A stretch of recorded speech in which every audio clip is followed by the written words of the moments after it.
Bonjour à tous, bienvenue dans l'épisode numéro 2 sur les fractions où nous allons voir la simplification et la multiplication. Tout d'abord, nous avions vu dans le tuto précédent que 7 sur 7 c'était égal à 1, puisque si on le voyait de la manière suivante, 7 divisé par 7, on obtenait 1. D'accord ? Ensuite, il y a cette notion-ci. 8 fois 1, on est tous d'accord pour dire que ça vaut bien 8. D'accord ? Alors, si j'imbrique ces deux notions-ci, fatalement, je peux en déduire que 8 fois 7 sur 7, c'est égal à 8, puisqu'on peut le voir autrement, étant donné qu'un 7 sur 7, nous l'avons vu précédemment, c'est égal à 1, donc c'est comme s'il était bien inscrit. 7 fois 1 est égal à 8.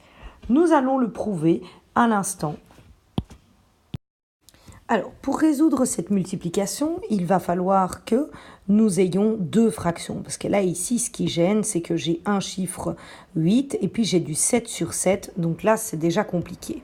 Donc, on va devoir mettre ce 8 sur barre de fraction. Alors, comme nous l'avons vu tout à l'heure, les fractions, c'est des divisions. Donc là, moi, j'ai un 8. 8, c'est égal à combien divisé par combien? Eh bien, c'est facile. C'est 8 divisé par 1. Donc, sous fraction, ça va s'écrire 8 sur 1. Alors, si un 8 tout seul, ça s'écrit 8 sur 1, maintenant, je vais pouvoir écrire 8 sur 1 fois 7 sur 7. Est-ce que c'est bien égal à 8 comme on l'avait dit au départ? Alors, dans ce cas-ci, comment est-ce qu'on fait pour réaliser une multiplication? C'est assez simple, on va multiplier ceux qui sont en haut ensemble et ceux qui sont en bas ensemble. Alors, au numérateur, 8 fois 7, ça va me donner 56 sur 7. Est-ce que c'est bien égal à 8? Alors, là, la question qui se pose, c'est est-ce que 56 divisé par 7, est-ce que c'est bien égal à 8?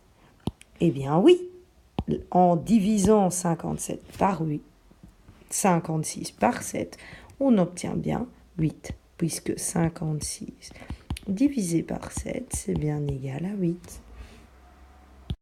Alors, continuons avec un autre calcul. Alors, 4 fois 9 sur 9, ça doit toujours me donner 4, puisque nous avions dit qu'un 9 sur un 9, donc deux mêmes chiffres l'un sur l'autre sur une barre de fraction, ça vaut toujours 1. Donc, passons à l'action. Un 4 tout seul, ici, avant de pouvoir faire la multiplication, on va devoir le transformer en fraction. Un 4, comment est-ce qu'on va le transformer en fraction? 4 est égal à combien divisé par combien? 4 divisé par 1. Donc, 4 sur 1. Alors, nous allons le mettre en fraction. 4 sur 1 fois 9 sur 9, ça me donne bien 4.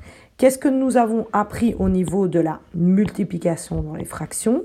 On va multiplier ceux qui sont en haut ensemble et ceux qui sont en bas ensemble. Donc, allons-y. 4 fois 9, ça fait 36 sur 1 fois 9. 9 est égal à 4.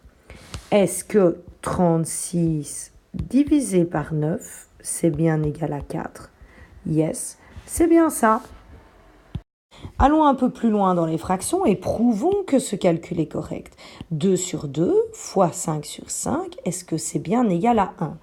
Nous l'avons vu précédemment que quand nous avons le numérateur et le dénominateur qui sont égaux, ça me donnait bien 1.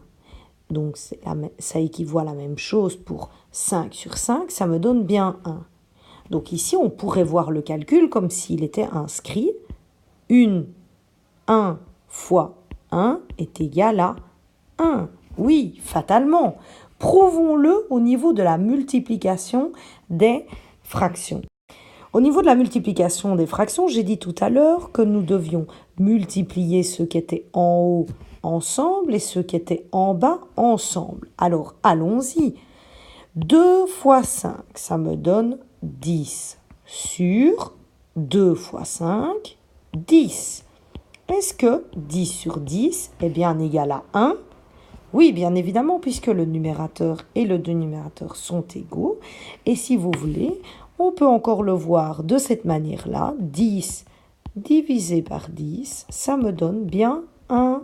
Et voilà. Tout cela va nous amener à faire des manipulations de fractions et donc de transformer, par exemple, comme voici une fraction sur 4 en une fraction sur 28. Alors, comment est-ce qu'on va faire?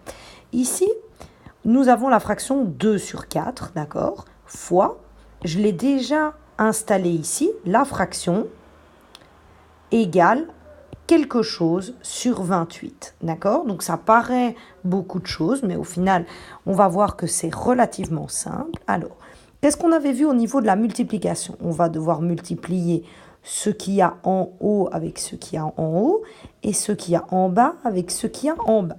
Alors, ici, nous avons 4 fois combien va me donner 28? Ici, la réponse, c'est bien évidemment 7. Donc, j'inscris d'abord la fraction que j'ai départ fois 7 est égal à, donc, sur 28. Et puis, je vais boucher les trous. Qu'est-ce qu'on avait dit tout à l'heure? À chaque fois, on multipliait une fraction par une fraction avec son numérateur et son dénominateur qui sont les mêmes. Donc ici, 7 sur 7. Et ensuite, il me suffit de multiplier les deux numérateurs ensemble, ce qui va me donner 14. D'accord? Et voilà la réponse finale.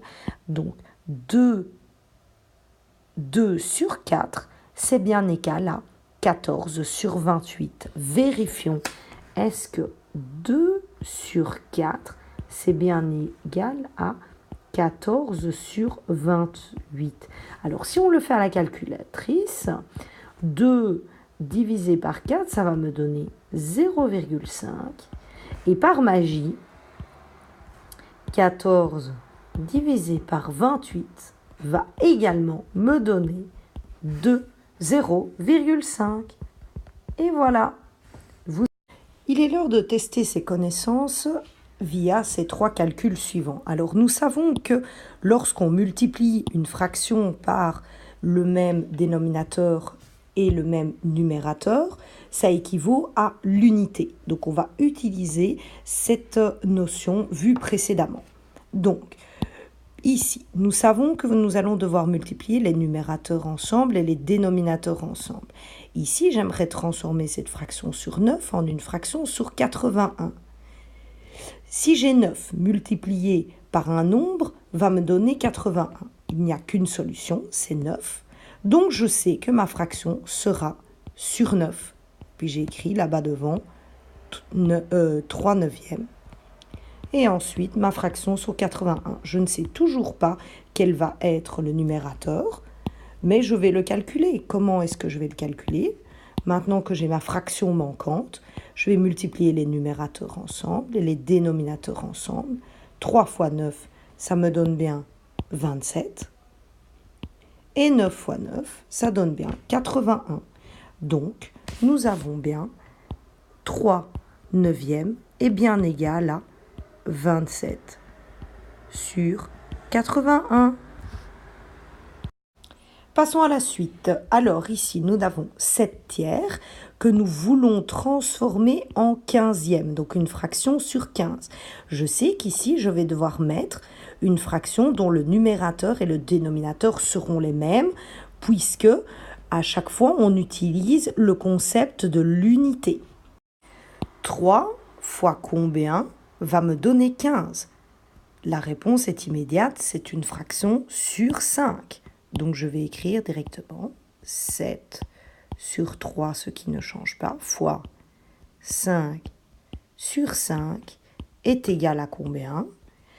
Eh bien, dans la multiplication avec les fractions, on l'a déjà vu. Les numérateurs ensemble, 7 fois 5 va me donner 35. Et au niveau du numérateur, 3 fois 5 est égal à 15. Et voilà.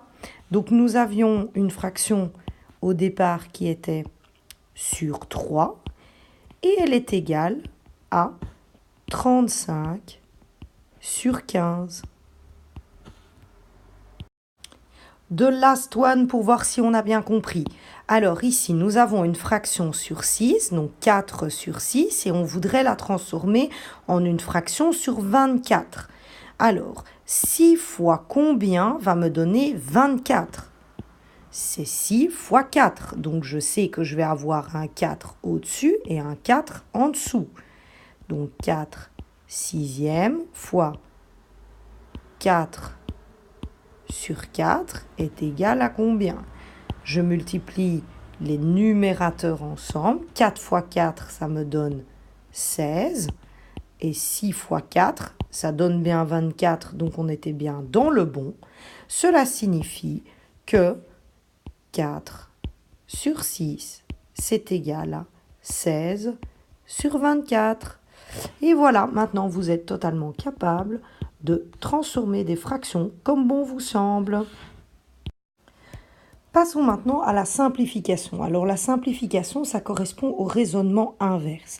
Je m'explique. On va avoir de ce côté-ci toujours une grande fraction et on va la subdiviser en deux petites fractions. Donc tout à l'heure, les choses étaient juste inversées. Alors, à nouveau, je vais devoir trouver une fraction qui va représenter l'unité. D'accord? L'unité. Alors, l'unité, donc ça veut dire qu'il y a une fraction, le numérateur et le dénominateur sont les mêmes. Alors, ici, 10 sur 15. Quel est un chiffre, si on décompose cette fraction, où on va pouvoir retrouver l'unité? 10 et 15 ont comme plus grand facteur commun le 5. Donc, je vais mettre 5 ici et 5 ici. Et pour trouver la fraction manquante, je vais me poser la question, qu'est-ce qui, multiplié ensemble, va me donner 10? Et qu'est-ce qui, ici, multiplié ensemble, va me donner 15? Et là, c'est juste un petit exercice de table de multiplication. Donc 10 sur 15, c'est bien égal. Donc ici, je réécris la fraction de l'unité. Donc ici, 5 fois combien va me redonner 10? Fois 2. Et en dessous, 5 fois combien va me donner 15? 3. Donc ici, on vient de simplifier la fraction. 10 sur 15, c'est bien égal à 2 tiers. Et voilà pour la simplification. Passons maintenant à la phase d'exercice et de testing. Alors ici, on a une fraction sur 12 qu'on aimerait transformer en une plus petite fraction. D'accord? Donc on va regarder ici quelle est l'unité qu'on va pouvoir placer ici à l'intérieur. 4 et 12. Qu'est-ce qui est le plus grand facteur qu'ils ont en commun? Eh bien, c'est 4. Du coup, on sait que notre fraction d'unité, elle sera sur 4, en haut et en bas. Je réécris 4 sur 12 est égal à 4 sur 4 fois, et ça c'est la fraction qu'on va chercher. Comment est-ce qu'on cherche ça? En se posant la question, 4 fois combien va me donner 4? Et 4 fois combien va me donner 12? Et là, c'est un petit exercice de multiplication. 4 sur 12 est égal à 4 fois 4 fois. Alors, 4 fois combien est égal à 4? 1. 4 fois combien est égal à 12? 3. Et voilà, nous avons trouvé notre fraction simplifiée. 4 douzièmes, c'est égal à 1 tiers. Un petit dernier maintenant. Donc on a 8 sur 28 et on va vouloir le transformer en une multiplication. 8 et 28. Alors leur plus grand facteur commun, c'est 4. Alors ici je réécris 8 sur 28 est égal à 4 sur 4 fois combien? Ici, pour trouver les chiffres manquants, on se pose la question 4 fois combien est égal à 8 ça me donne 2. Et 4 fois combien est égal à 28? Ça me donne 7. Donc la réponse finale est égale à 8 sur 28 est égal à 2 sur 7. Et voilà pour la simplification. Merci pour votre écoute et à bientôt.